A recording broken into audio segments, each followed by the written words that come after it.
Mini episode 1433 of the FDH Lounge is brought to you by Sportsology, delivering unconventional columns and webcasts about sports, TV, music, movies, and more. Follow them on the web at sportsology.com. The FDH Lounge. You'll want to schedule your life around it. A long time ago, on a gloomy, wet Cleveland spring night, two men stand alone amidst the late-night drizzle. Their voices echo across the vacant station parking lot as they debate the merits of the great American radio show that have been missing for far too long. On that night, an idea was born. That idea became the FDH Lounge.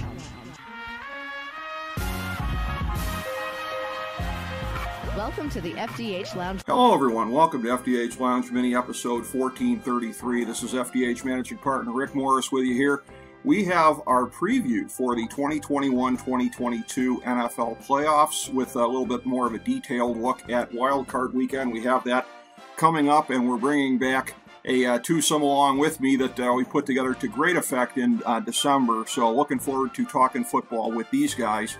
We are putting this show up coincidentally on the same day as our show's anniversary, and I don't know that we've necessarily done this previously, put up non-anniversary stuff on the same day, but the NFL playoffs are at a different time on the calendar than they have been previously, with everything getting knocked back a week here. So I want to direct everyone's attention to the three previous mini episodes, 1430 to 1432.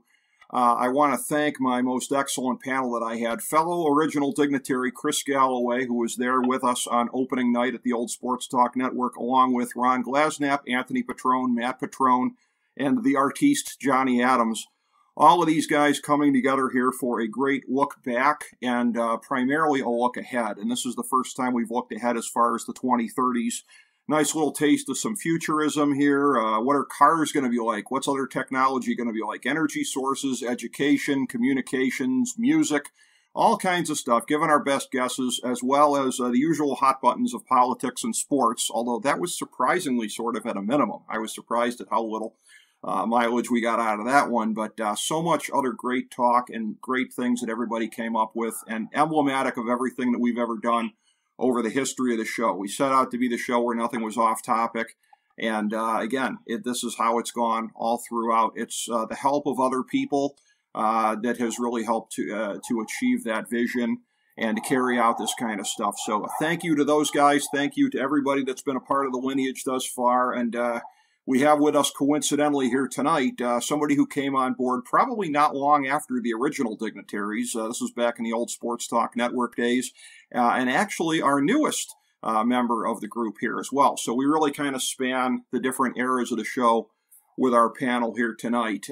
We have with us here the guy who I had proclaimed on the last show we did together here, my favorite Philly media broadcaster of all time, my good friend, a fixture over the period of time of TV and radio in the Philadelphia area, now going worldwide with our good friend Steve Callis on the Callis Remarks podcast. By the way, we're looking to get Mr. Callis on here at some point during the playoffs, but this is a tough winter for a lot of people, and unfortunately the counselor is not 100% right now. It's not COVID. I know when you say that, everybody thinks COVID. It's not that, but I don't want to bring him back until he's really feeling 100%. So, we're thinking about you, buddy, and, good to have you here. We got your partner from the show, our good friend Joe Staszak here. Part of the great, of course, as I said, Callis Remarks podcast. I can never plug that thing enough.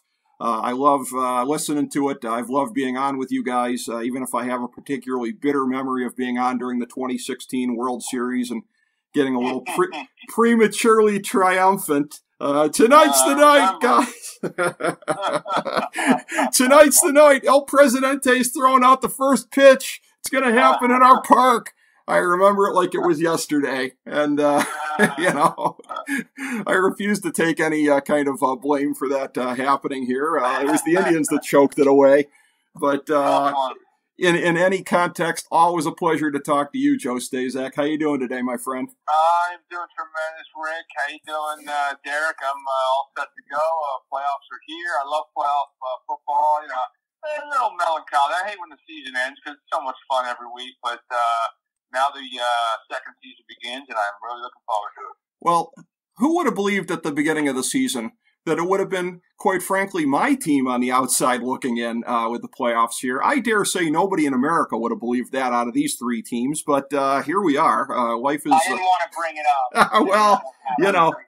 All three people here whose teams are in the playoffs. Yeah, well... At least you ended on a good note. You know... It is what it is, and I've done a fair amount of burying of Baker Mayfield and the coaching and everything else here. I'm not feeling great about all of that, but I certainly have some notes on each of you guys' teams that we'll get to on this here. That brings up, as I had indicated previously, our newest member of the FDH Lounge Dignitaries, Derek Joseph. You can find him on Twitter at dude_Cav. And by the way, on a somewhat related note, the other night, I hope everybody got to see the Cavs burying Utah. That was a great game. That was truly, truly awesome. And it's as long as equal time here, as long as we're going to get in the plugs for callous remarks. The only plug that I know that Derek would want to get, as always, we'll mention, you could find on Twitter at Chaotic Goodest. And the three books there, new versions of them all, Until You Make It, On the Rocks, and Everything I Didn't Say. So there you go. There's the plug. And Derek, good to have you in as always, my man. How you doing today? I'm doing fantastic. Happy to be here. Happy to talk about, a wild card weekend that's really just up in the air in terms of, how these games are going to, turn out. I'm also coming off of the fantasy football championship, so feeling good about that. So happy to be here. Well, very nice. Congratulations. It didn't go so well for me the last week. Thank you. Yeah, it didn't go so well for me. Freaking Cooper Kupp. So, if he happens to blow out a knee on Monday night, I would not be a guy shedding tears. I pretty much, our team pretty much dominated the league, shattered the scoring records, whatever, but that's the whole thing, man. Never get too hot during the regular season because one guy can always fluke it out right at the end. Not that I'm bitter or anything, but congratulations to our FDH golf editor, Tom Denk. I will give my shout out to Mr. Flatstick himself for fluke or no fluke, getting it done. But this weekend, the Super Wild Card Weekend, as they're calling it, and I'm just going to say at the outset here, and again, and this is again a further kind of indication of how the with maybe in a tie with the Chargers, right? The biggest underachievers in the league this year. My pick to go to the Super Bowl, the Cleveland Browns. I did too. Yeah. I mean, biggest underachievers, although, you know what? You saw sort of the ghost of Christmas past there over the weekend. Competent quarterbacking, cromulent quarterbacking. If Case Keenum had been in there for a couple of those games, not going to win you any games, but not going to lose you any games.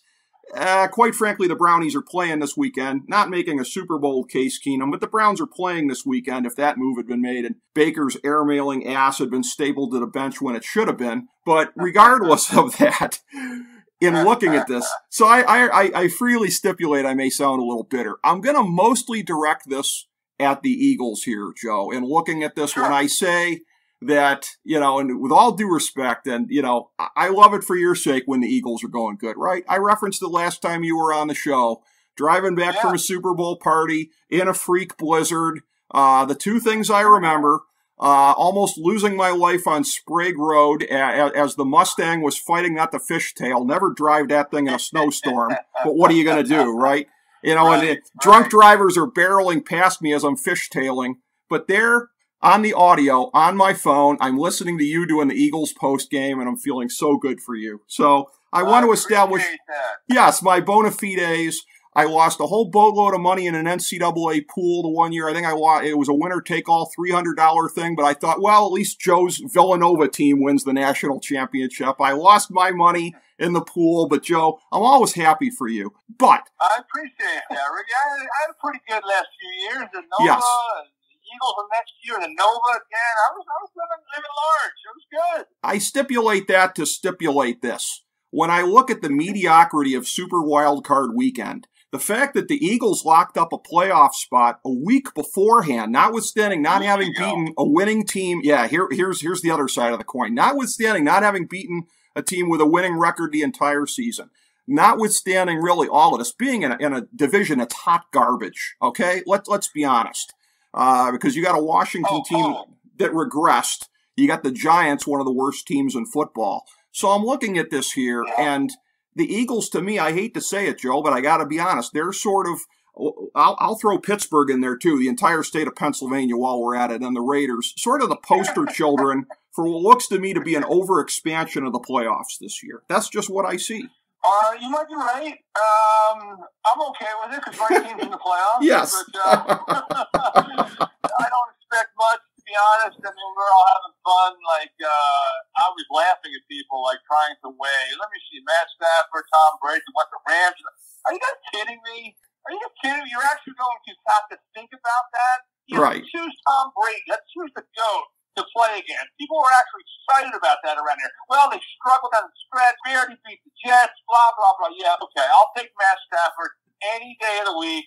And it just, to me, and again, I like Matt Stafford. I really do. And I'm curious to see how he does in the postseason. But you have two quarterbacks, both kind of needing a win to solidify their position. In fact, the Bucs were number 3 before that game, and Tom Brady went on. They were down 4 late in the second quarter. They won by like 27, and Matt Stafford blew a 17-point lead at home. So, I mean, to me, that's all you need to know. I know they won 6 games, 6 out of 7 down the stretch, but you can't blow a 17-point lead trying to solidify your spot. I was hoping we could play the Rams because we beat them there all the time. You know, just sign Nick Foles to a 7-day contract. We'd be fine.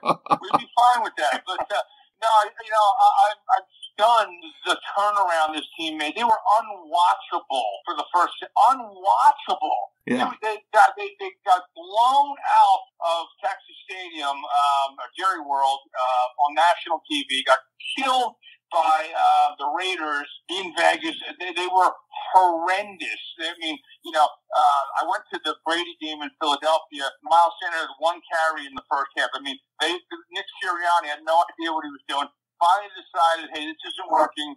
And I give him all the credit in the world. He's going to try some different things. And it has to work for him to look good. And the running game really picked it up. I mean, they lead the league in yards per game, 160 versus the top passing team in the league, the Bucs, 308. And you know, people are like, well, they lost Godwin and they lost Antonio Brown. Yeah, Cyril Grayson, who? You know, Tom Brady makes every mediocre receiver a star. So I'm not worried about that. If I'm a Bucs fan, I'm fine. Still got Gronk, Fournette coming back. You know, I think it's a relatively easy win for the Bucs on Sunday. Unfortunately, hey, anything can happen. 8.5-point dogs. Tyler Heineke actually almost beat him, but that was the closest game they played against the Washington football team last year. You never know what could happen, but no, I would have been okay playing the Rams, but the fact that they're in the playoffs at 9-8 is amazing because they started at 2-5, and you're right, Rick, they've beaten Drek. Right. The Giants are terrible, and they lost to them once with 4 interceptions by that's Jalen true. Hurts. Yeah. Dallas, I mean, it was a meaningless game, but still blew the doors off at the end of the season. I don't really put too much into that. I'm cool resting guys, but they didn't beat anyone this year. They really didn't. You know, I mean, Denver goes in and kills the boys in Dallas, and then the Eagles go to Denver and beat them. And Denver's not a very good team. I tried to remind folks that it was one of those seasons where like Mike White beats the Bengals and Cooper Rush beats the Vikings. It was one of those seasons. But they did what they had to do, and they beat the teams they were lined up against, and they really looked like the first game of the season against the Atlanta Falcons. They looked really sharp, really buttoned up. Looked like they, you know, you get the plays in on time. You know, not like when Andy first got here, and time management was a lot better. And after that, it just unraveled. And then they got it together and started to run the ball. And they have 4 decent running backs, 4 really good running backs. Jordan Howard finally, for some reason, he was on the practice squad. You know, incorporated him. Miles Sanders was hurt. But I mean, Boston Scott and Kenneth Gainwell, I mean, they have a nice rotation in there of running backs. And Jalen Hurts, you know, if you can run the ball and don't ask him to go out and necessarily win the game, he can make big plays.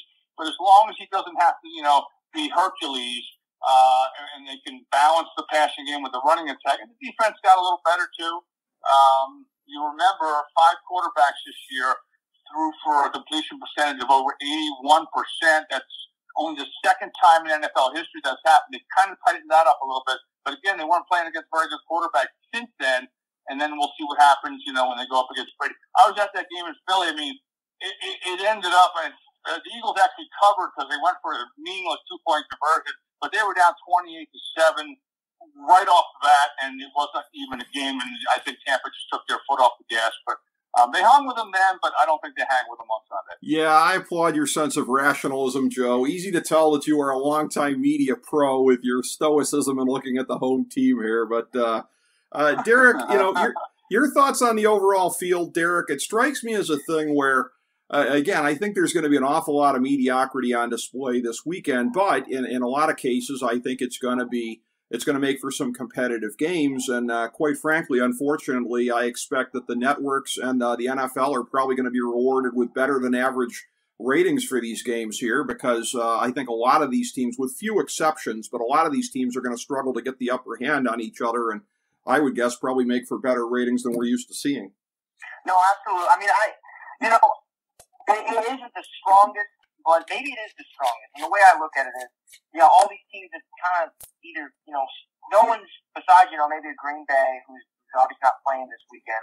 All these teams have had good weeks, bad weeks. I mean, to me, it's really anyone can really win these games. I don't see that many blowouts. Even the Eagles. You brought up a lot of the points I was going to talk about, Joe. I mean, yes, Tampa it's not the same team. They have, Antonio Brown gone. They have Godwin gone. I think that's going to hurt Brady more than we think. I mean, they look pretty good. They still have Gronk. But, we've seen this Tampa team be not that consistent. I mean, the Jets almost beat them. Obviously, the Saints have their number. Trevor Siemian. I mean, I'm 9-0. Yeah, I'm not that hot on this year's Bucs. I wouldn't be too down on the Eagles. I could see them just running it down their throats. If Sirianni coaches a well-coached game, I could see them shocking them. But the others, we didn't talk much about them, but you mentioned at the offset. The other Pennsylvania team, I think people are writing off Pittsburgh. I'm someone that hates the Steelers. I remember 2008. Good man. RIP to the Cardinals' only shot. Yeah, it makes me sad. But the Steelers are a 13-point dog, which I think is insane. You have probably the top defenses in the league. You have the one probably. I know you love Myles Garrett, but T.J. Watt, who was out for 4 games, tied Strahan's record. I mean, this Pittsburgh defense, I think they're going to cause a lot of pain to Kansas City. If they just can get to Mahomes a few times, throw him off, he's going to go back to that first 4 weeks we saw in Kansas City. We all were like, what happened? So I wouldn't write off either of the Pennsylvania teams. I mean, I think 13 points is a lot. I think the Steelers will cover, and I could see them winning. I think Big Ben's experienced in the playoffs. Yeah, he's sputtering out, end of his career, not looking great, but that defense is probably enough for them to at least get through this first game. But then overall, I don't see any blowouts when you look at this. I think the Rams and the Cardinals are going to keep it really close. I'd love for Arizona to blow them out, but even if we do have a big first half, they'll probably make me have cardiac arrest towards the end and give them 20 points, and we'll win by 3. But and San Francisco looking real hot going to Dallas. That one, if I'm a Dallas fan, I'm worried. I know, yeah. And then who am I missing here? Oh, I know, Buffalo, New England. They split. It's going to be another cold game. Bill Belichick, a lot of experience in the playoffs. Buffalo really sputtered out every time they've made it to the playoffs. So, it's really interesting. I disagree with the mediocrity comment. I think this is going to be we're going to have, this 6 really good games. Oh, some of them might be better than others, and we'll hit that as we're going through. So there's our overview. First one up is the Natty laying 5.5 last I saw against Vegas, and in looking at this here, I'm going to refer copiously as we're going along here. Download available on the main page of FantasyDraftHelp.com, the 2021 FDH End of NFL Regular Season Breakdown. with a pretty comprehensive statistical index here. If you look at that, the Raiders are tied for 22nd in this here. Pittsburgh 21st, by the way. So the Raiders, the lowest ranking team out of all of these on this very comprehensive index. But they are 6th in offensive passing. Cincinnati is 26th against the pass. So this is a thing where, Joe, I sort of get the sense situationally here. I mean, it really is a mismatch in a lot of statistical categories when you look at it there. But the equalizer is, I think, if the Raiders can, and this is how they thrive, is make games into a shootout. If they can do that in Cincinnati, they can hang and maybe win. I like the Bengals to win and cover, Joe, but I would think that's the one scenario, I think, where the Raiders maybe can make it happen. They've been a little bit weaker statistically against the run, but I think their running backs are healthier now than they've been in a while, so maybe that doesn't count as much. But shootout to me looks like the only scenario, I'd say. Yeah, and I wouldn't count the Raiders out of this game. Look, they had to win their last 4 games to get in, and they had to win in overtime. And again, Brandon Staley, I'm not exactly sure what would have happened, but to call a timeout there, in my opinion, I don't know if the Raiders let that clock run out, or if they cared about going to Kansas City versus playing in Cincinnati. I don't know. But then, the coach is like, well, we need our 11 personnel in to stop the run. It was going to be a big play. They gave up 10 yards on the play and put the kicker in still. What? That you call timeout to put that personnel in? And he's running the ball. He gets 10 yards. Makeable field goal ball game. So, I was really disappointed with my Chargers, your Chargers too, Rick.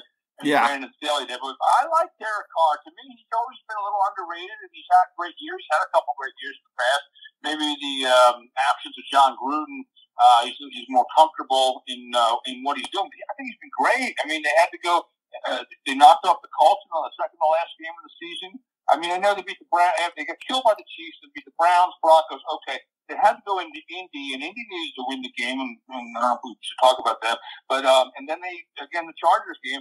But then again, you look at Joe Burrow, and he didn't play this past weekend, but threw for almost 1,000 yards in the 2 previous games. He's hot. Lamar Chase could be seriously considered a candidate for MVP. Joe Mixon. They have weapons and weapons and weapons. I think you're right. I think it could be maybe the most entertaining game out there in a clinic of a shootout. And I'd probably go with the Bengals, but I would not be surprised if the Raiders kind of snuck up and pulled off the upset. Well, again, if it's a shootout, Derek, that's the only scenario I see where Vegas can potentially get it done. By the way, the Chargers too.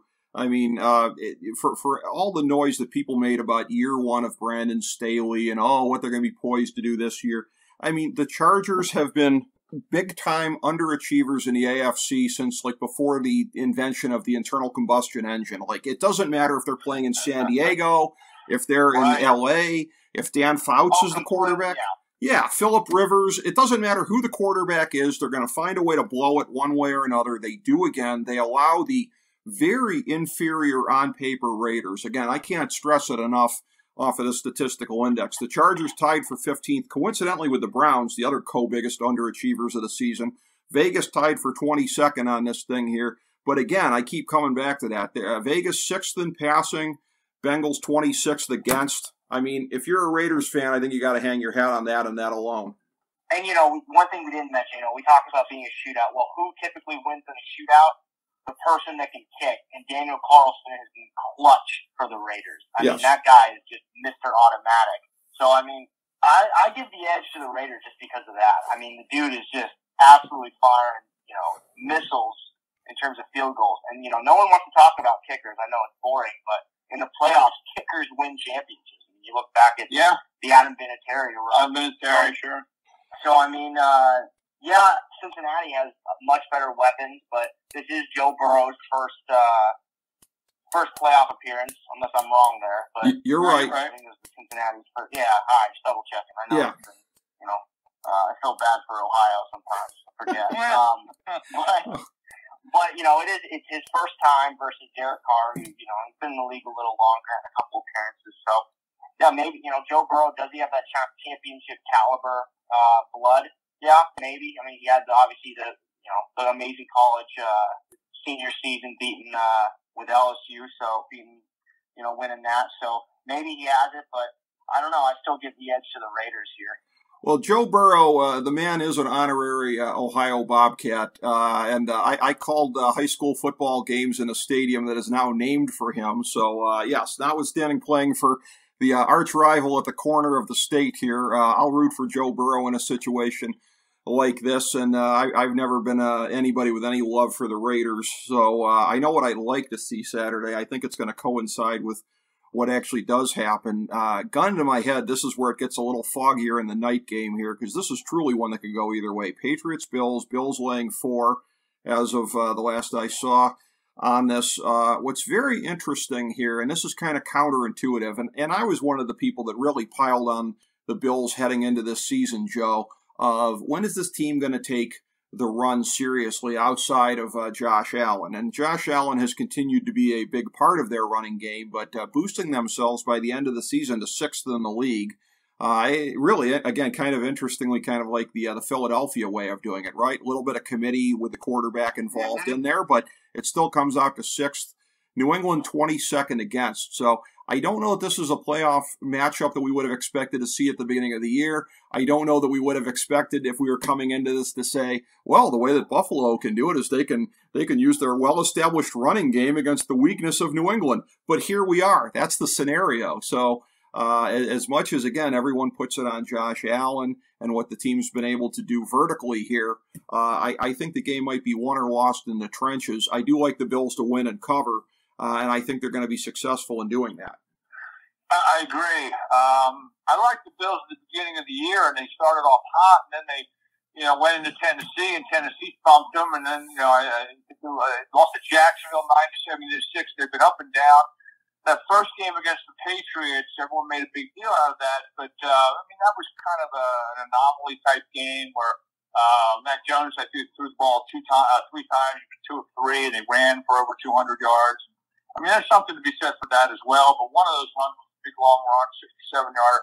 But I thought, Buffalo still had opportunities to win that game. They were the better team. And then I thought they proved that they were the better team in Buffalo the next time out. And I thought the Patriots kind of came down to earth. I never bought into, he's the next Tom Brady, is Mac Jones. And Belichick, I love Belichick.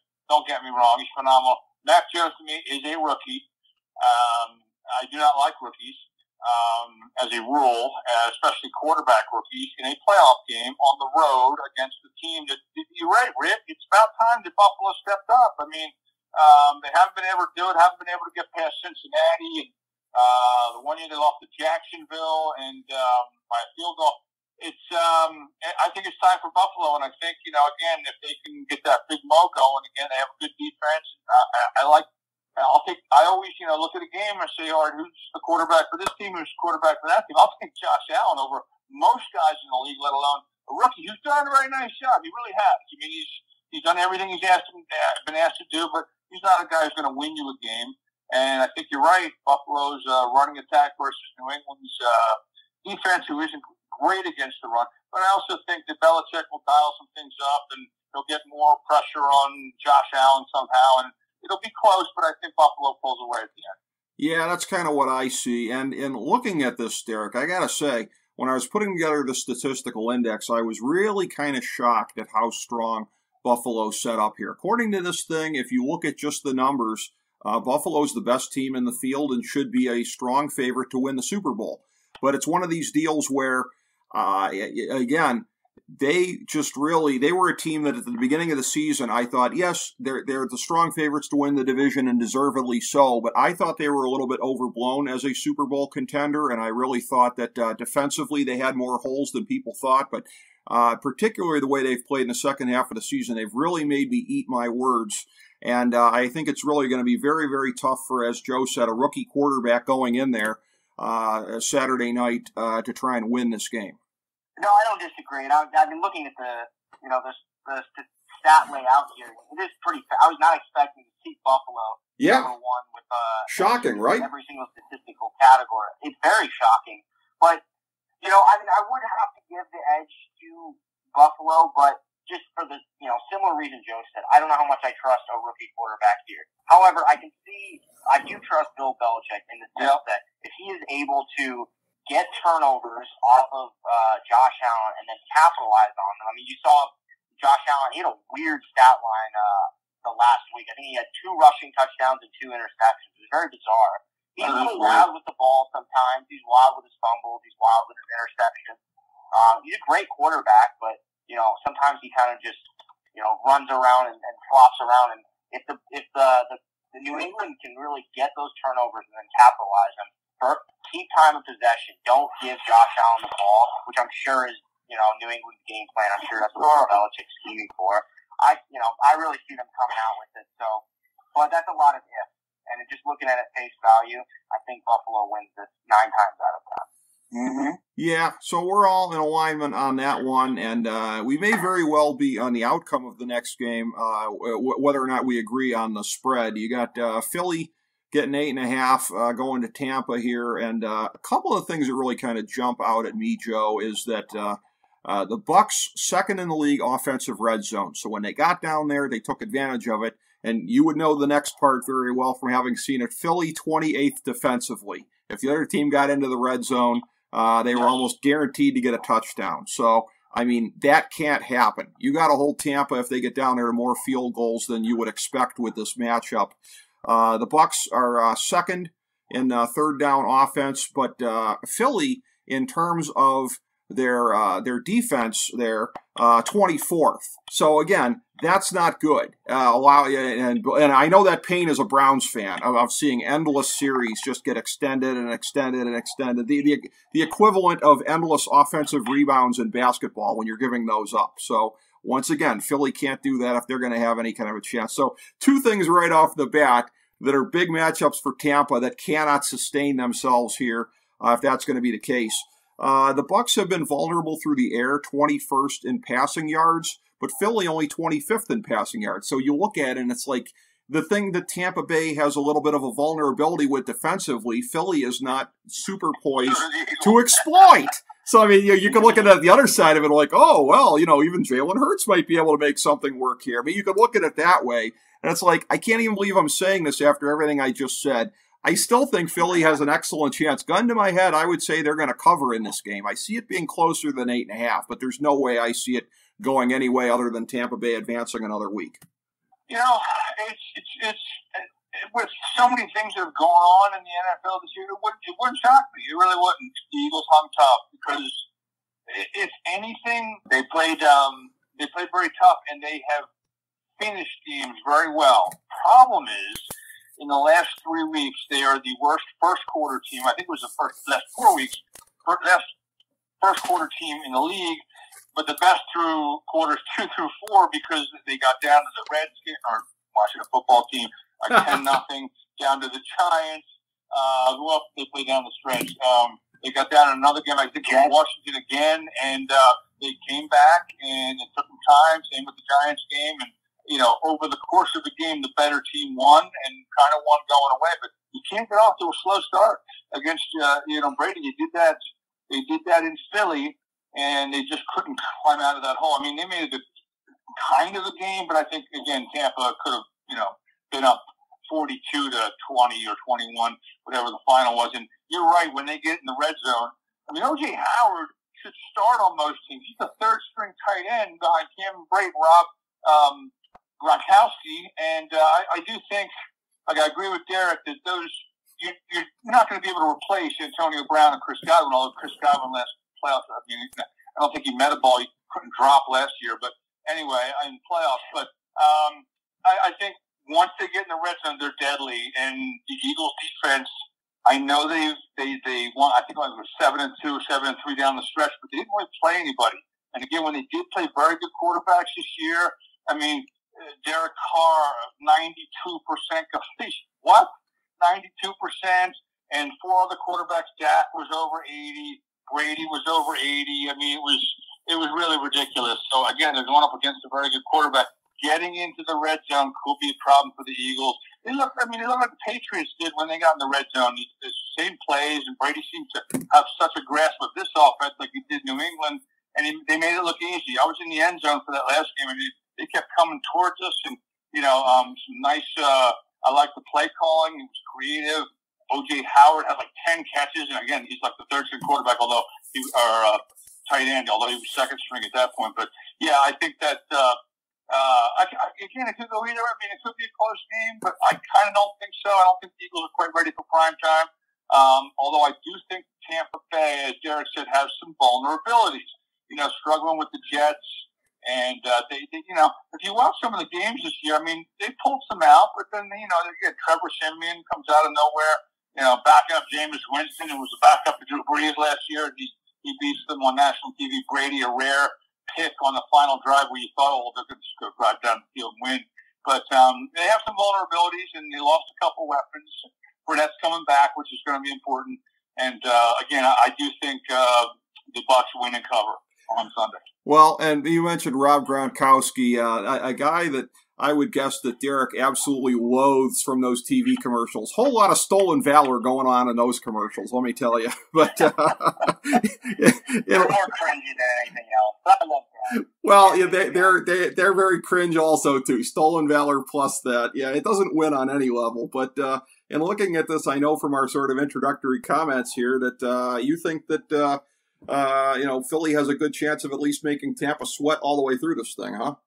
Yeah, I agree with what you said from the start. I see them covering almost 100%, but whether they win, I mean, I think similar to the Patriots, it's going to come down to time of possession. When you're going against a Tom Brady, you just need to not give him the ball. So if the Eagles, and with the Eagles being primarily a rushing team, I see that as a possibility. I mean, the Bucs, their defense isn't the same as it was last year. No, I mean, they were a world beater last year, and then this year, they're a little more porous. So if the Eagles can just run the ball, utilize Jalen Hurts, Miles Sanders has a good game, Jordan Howard. I mean, if all these guys can just run the ball and tire out that Bucs defense, keep the ball out of Brady's hands, I think they'll keep it close. And who knows? They might even win.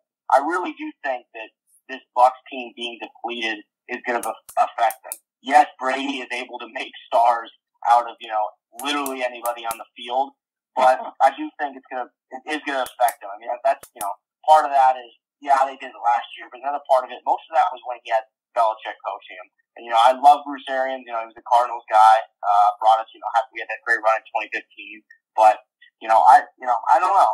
And we all know kind of Brady's more the coach than BA is, unfortunately, or fortunately, however you look at it. But, it's really going to come down to, can the Eagles, like you said, Joe, stop them in the red zone, and can they hold on to the ball, run it down their throats? But if I'm, taking this one out, I do think the Bucs win, but it's going to be close. Eagles cover for sure. Yeah, I definitely agree on that part, on the covering, and I've got Tampa Bay going through to the next round. When you get to late afternoon on Sunday, this is one that brings back a lot of memories here, this matchup here of Dallas and San Fran from the battles from the 90s. And then one of the things, I was actually watching a thing on YouTube, watching some clips of, it was one of the Super Bowls back in the early 70s. I think it was maybe for the 71 season. And nobody remembers that they played before there. It was like shocking for me to go back and watch this game because San Francisco was not good in that era. But that was like the one year they made it as far as the championship game. And it was just really a novelty for me to really go back and look at what was happening back at that time here. But this game, this is the token live dog. I'm not even sure it's fair to them to call them that as hot as they've been. San Francisco at this point getting 3. The interesting matchup here for me with these teams, and both of them actually placed surprisingly high on the statistical breakdown that we had here. Dallas comes out as being an analytics darling here, albeit this is one of these things where analytics does not take into account game day coaching and that meme of the superheroes pointing at each other. When you're looking at two of the execrable game day coaches in the league, Mike McCarthy and Kyle Shanahan. So which guy is going to blow the game, and outdo the other one in that regard. But in looking at this, San Francisco first in the offensive red zone here, Dallas 18th. So not exactly a vulnerability for them, close to middle of the pack. But that's a thing where San Francisco, once again, when they get down there in the red zone, they convert. If they can do that, they're going to win this game. I've got them winning and covering. Joe, how do you see this one breaking out? Because this might be, on paper, the most even matchup of the weekend. Yeah, no, I think it's going to be interesting. I mean, Frisco was they struggled early in the year, and Dallas won 5 of 6 down the stretch. But I mean, they kind of struggled against New Orleans, and then they beat Washington twice. The Giants won. The Eagles the last game of the season. So, and the only team that really was worth anything was the Cardinals, and they lost to them at home. And they lost on Thanksgiving Day, and they struggled here and there, which is interesting. But they came out opening day and played great against Tampa Bay and almost won the game and killed the Eagles. Not that that was saying much back then, but put up a 50 spot against Washington. They have weapons, but I like Frisco, to be honest with you. I mean, the Cowboys, I used to compare their draft to the Eagles draft and how he wrote them. They seem to draft very well. They got a lot of good players, a lot of talented players. They seem to pick the right guys. They have weapons all over the field. A 4th round pick becomes the franchise quarterback, but they can't get out of their own way. I mean, they can't win. They haven't been able to win anything, and until they do, I'm not holding my breath. I'm going to go with the road team here, and the hot team are coming off a huge win over the Rams, being down 17 on the road, and I think that gives them a lot of confidence. And Garoppolo, again, I'm okay with Garoppolo. I don't think he's fantastic, but I kind of like Frisco's chances to win and cover this game on Sunday. I agree with you, Joe, because this is the time of year. This is the Dennis Green time of year. The Chargers are who we thought they were. I think the Cowboys are who we thought they were, and I think that's going to be exposed on Sunday. We'll see. Derek, how do you see this one breaking down? It is a very intriguing game, maybe the most so of the weekend. Oh, 100%. And the Niners, let me tell you, that team scares me the most out of any team, to include Green Bay in the NFC. They're coming in hot, and that win on Sunday night, was just impressive, and it's phenomenal. And what they're able to do with, Jimmy G, kind of like you said, he's not great, but he can win you games. So I think the outcome of this game is going to depend heavily on Jimmy G's performance. If he's able to just be a game manager, not make too many mistakes, I think they win. The Cowboys do not do well when they face adversity. I think that team completely falls apart. Yep. Dallas is that very, they're the pretty team. When you look at it on paper, they have the stars. They have, they drafted probably the best linebacker. He's probably going to be an absolute stud. They have phenomenal wide receivers. Dak, when he's hot, is one of the best quarterbacks in the league. They have Zeke, who, is been a little hot and cold. They have Pollard, who has his moments as well. It's a very pretty team, but they just can't. They haven't been able to do it in those when adversity faces them. And I think the Niners are going to really just get in their face early, and it's just going to totally screw them, totally just throw them off. I think actually this won't be the closest game. I think the Niners actually might beat them pretty handily, which I know upsets Maya because, she's a Dallas fan. But we're trying to avoid that possibly inevitable Cowboys versus Cardinals matchup. But I see the Niners winning outright, winning by a lot of points. And if they don't win, it's all going to come down to Jimmy G. If he's able to just be a game manager, not make mistakes, I think they win outright, and I think Dallas gets booted out. See, it's interesting because, again, in a lot of things, not just football, but in a lot of areas, I'm sort of a student of the law of averages. And it's very interesting. I think the likeliest scenario is that this is very competitive going into the fourth quarter. But you identified, Derek, that when you're looking at other scenarios, yes, wherever this lands in the multiverse, it may not be that close because, again, San Francisco does have the capacity to pull away. If they're a team that can punch you in the mouth, Dallas is not good at being punched in the mouth. And, again, San Francisco was my pick to go to the NFC Championship game coming into the season. I thought everybody was sleeping on them excessively. They made me look dumb most of the season. They're making me look pretty smart right now, and I expect them to make me look even smarter coming out of this weekend. San Fran's my pick. We go to Sunday night, and this is one where, I'll start with your thoughts on this, Derek, because again, you and I don't clearly see this game the same way. This is a thing where I will say, if you look at our statistical index, Kansas City 27th at stopping the pass. But we're going to expect Roethlisberger, the noodle-armed predator, allegedly at the end of his career here, to unconvicted. By the way, for everybody, by the way, bathing him in media honors at this point. And as a Steeler and somebody that went to Miami of Ohio, I have a couple of reasons not to like the guy already. But interesting how everybody brushes under the rug all of the unconvicted predator stuff. But I guess that's another story for another day. Yeah, the media is just going to continue to give him reach-arounds, for all of his alleged career exploits. But again, Pittsburgh can't even, to my way of looking at this, Derek, exploit the one thing that Kansas City might be vulnerable at defensively. This is one where, again, and you talk about the very definition of a team that's not built to come from behind. If I look at the law of averages, and it says to me Kansas City's likely to get up on them here in the first half, they could really pull away. 13's a lot, and I realize that, again, the sharps out there might find this to be heresy, but I don't think the 13 even matters. Elaborate where you think that's wrong, Derek. I think it's going to come down to that Steelers defense.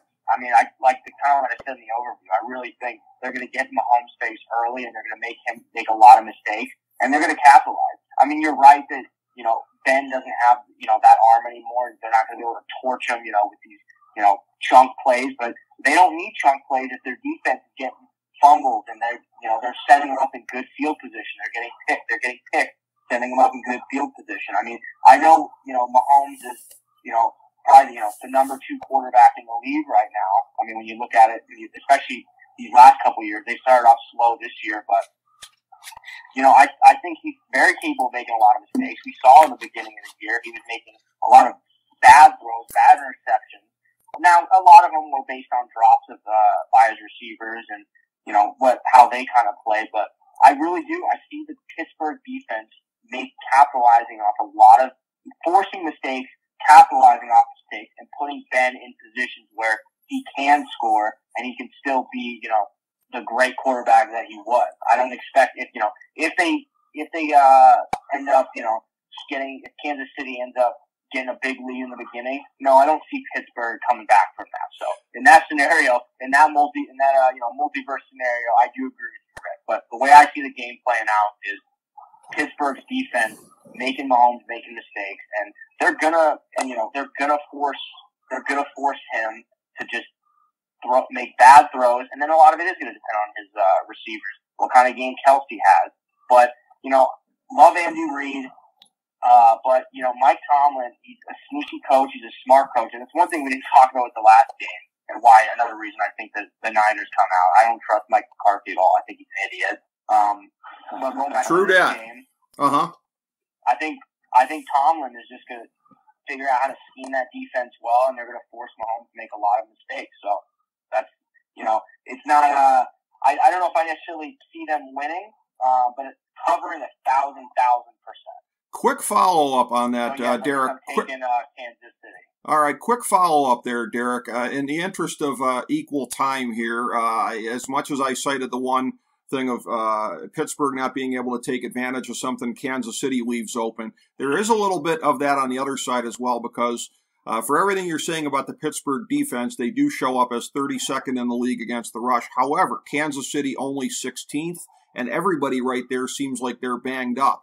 So, I mean, they could be making the hot tag to Christian Okoye at some point this weekend with their depth chart looking the way it is. So, I mean, is that a thing that you're looking at here, too, of like the one thing that Kansas City might be able to exploit on them? They're not in much position to exploit?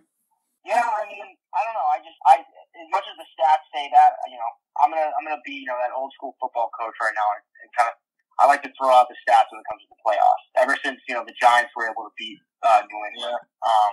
But I don't know, I'm just trusting that, so I just trust that Steelers defense probably more than I should. Well, listen, and like I said, you might have reason for it in that regard, because like I said, I think Kansas City is not set up to exploit that. They're not set up ideologically to exploit it. Oh, let's just run the ball on the Steelers all day. And with the health of their backfield, I don't think they're set up to exploit it either. So I see where you're coming from a little bit there, even if I don't agree with it. Where do you come down on this, Joe? Be the tiebreaker on whether you think that Pittsburgh's going to just get curb stomped or whether they can keep it close enough to cover. I think they might get stomped, only because that line is huge. To me, that line tells me a little something. I mean, that's a big line. Kansas City was horrific earlier in the year, but they did what they needed to do against some bad teams. You recall that Giants game that they kind of eked out. They were eking out games until, Mahomes kind of got back on track. I mean, he almost threw over 5,000 yards this year. He was terrible earlier in the year. Yep. I always do a double take when I saw that. 5,000 yards. He threw over 4,800. And the defense, somehow Steve Spagnuolo got they were porous at best early in the year, and they're at home. They're experienced. They're not the incumbent Super Bowl champs, but they've been there 2 years in a row. And I just don't think Pittsburgh has the firepower. I've watched them play the last couple weeks, and Roethlisberger doesn't even hardly get downfield anymore. They're they're throwing these dinks and dunks, and he'll finish with like $140, $160. It's not your Pittsburgh team that you're kind of accustomed to. And I know Darrell Williams, he's been playing very well. I know he's questionable, but again, I think they could probably run against that Pittsburgh defense as well. And I don't think it gets away from them like it's 28-0 after like 5 minutes, but I think it might be like a 28-10 game. Well, if it was 28-0 after just a couple minutes, that would be deja vu for the Steelers, wouldn't it? But I digress. Yeah.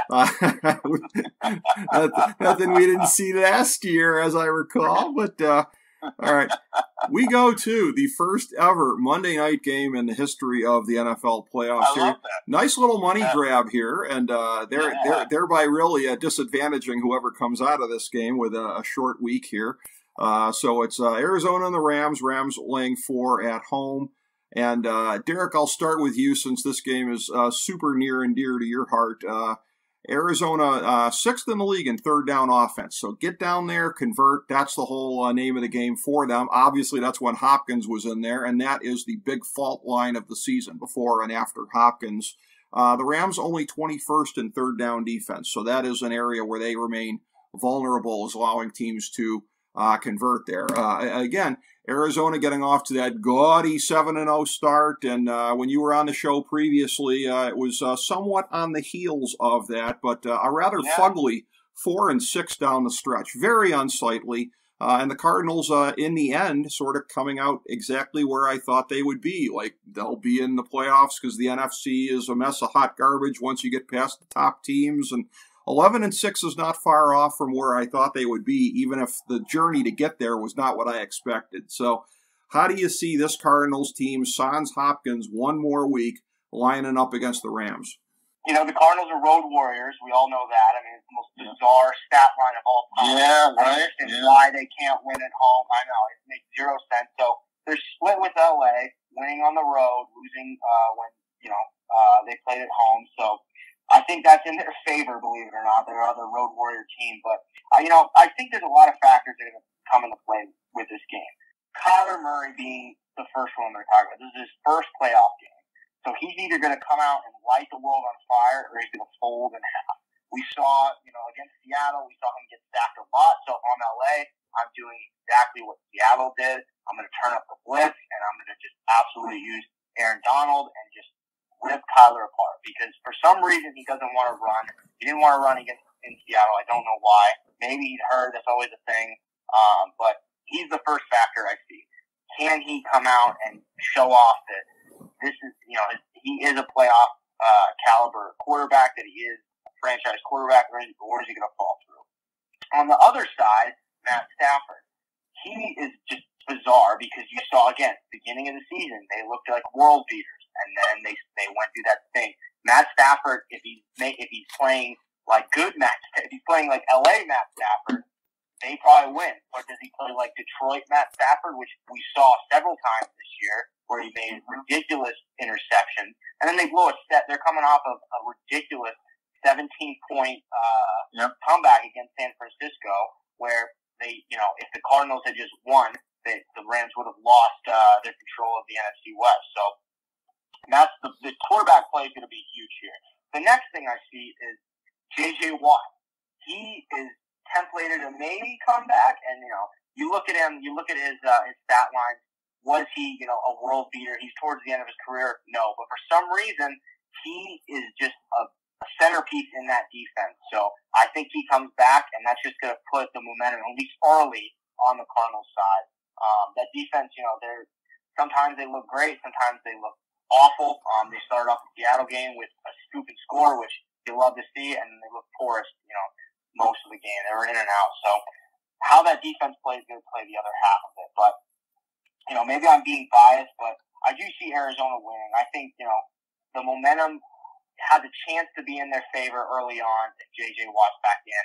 But if they seize momentum early on, I do think LA's going to fold, especially, Arizona being road warriors. But, if we get Detroit Lions, Matt Stafford out there, I really see, the Cardinals being able to pull this one out. Yeah, I mean, that would obviously be a big factor in their favor. And, again, this is one where, Joe, I see it with the Rams laying the 4. I see them covering in this one, obviously making it to the next round. So break the tie. Joe, how do you see this one going? Ooh, tight one. I think Arizona covers.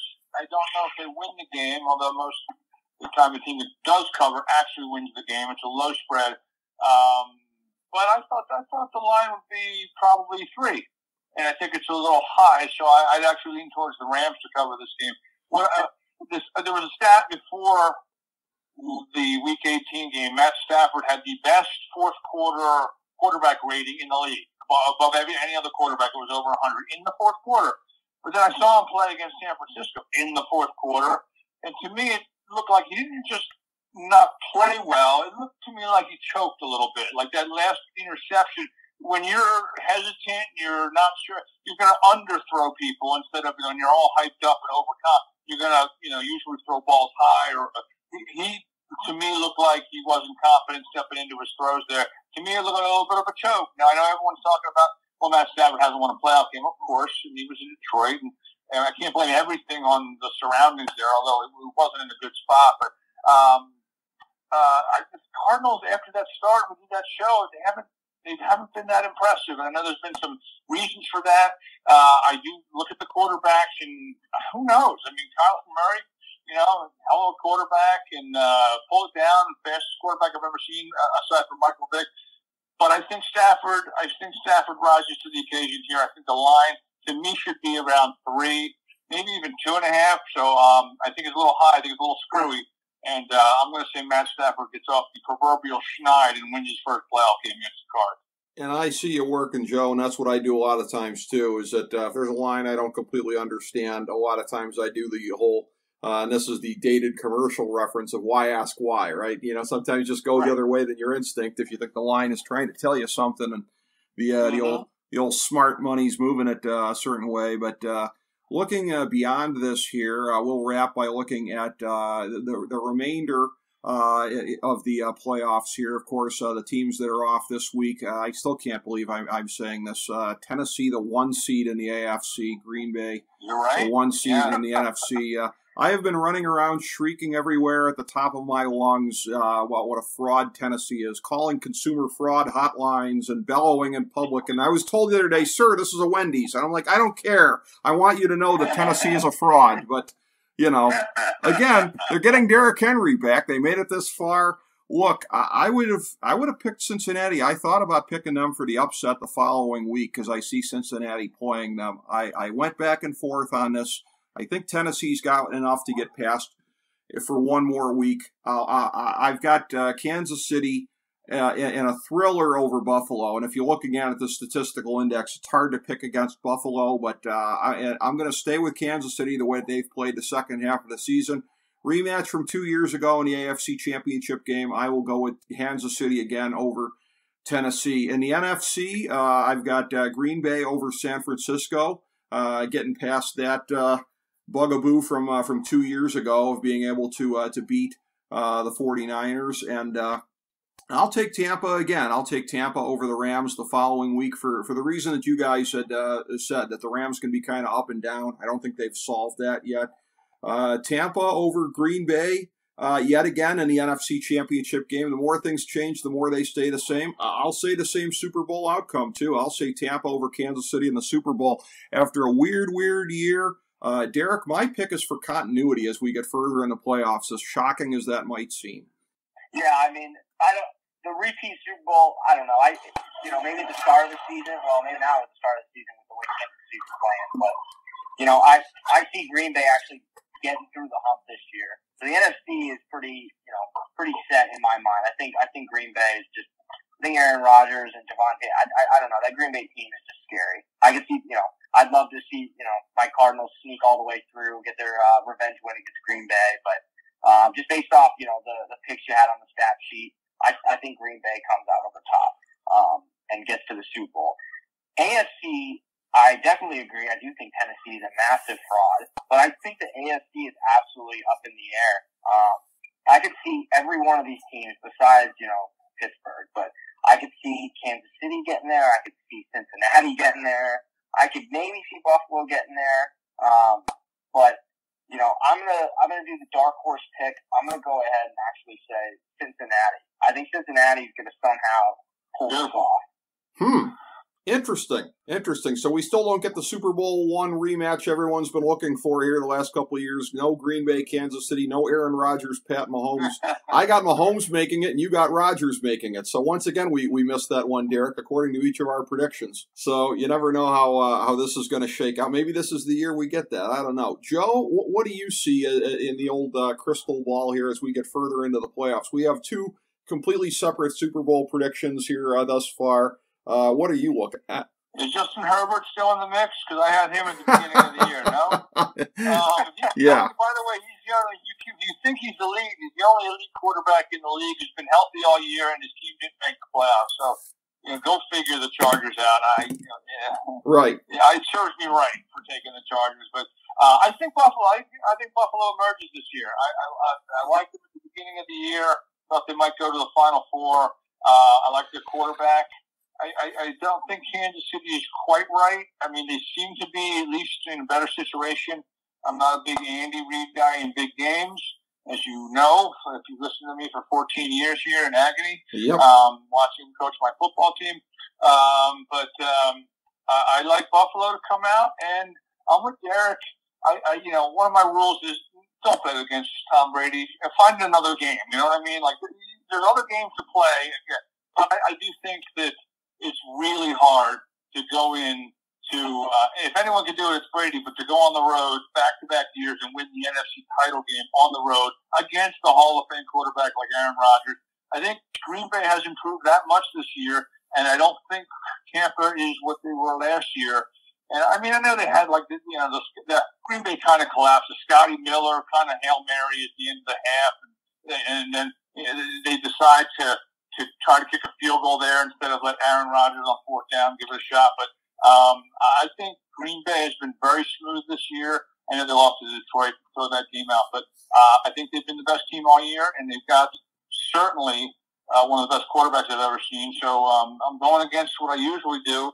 I think Green Bay over Tampa Bay in the NFC title game. And, again, I go quarterback, so I will take Green Bay to win the whole thing this year. Interesting. And if we're going to look at this as a potential, I think it's two of us now have picked Green Bay, Tampa Bay in the rematch here.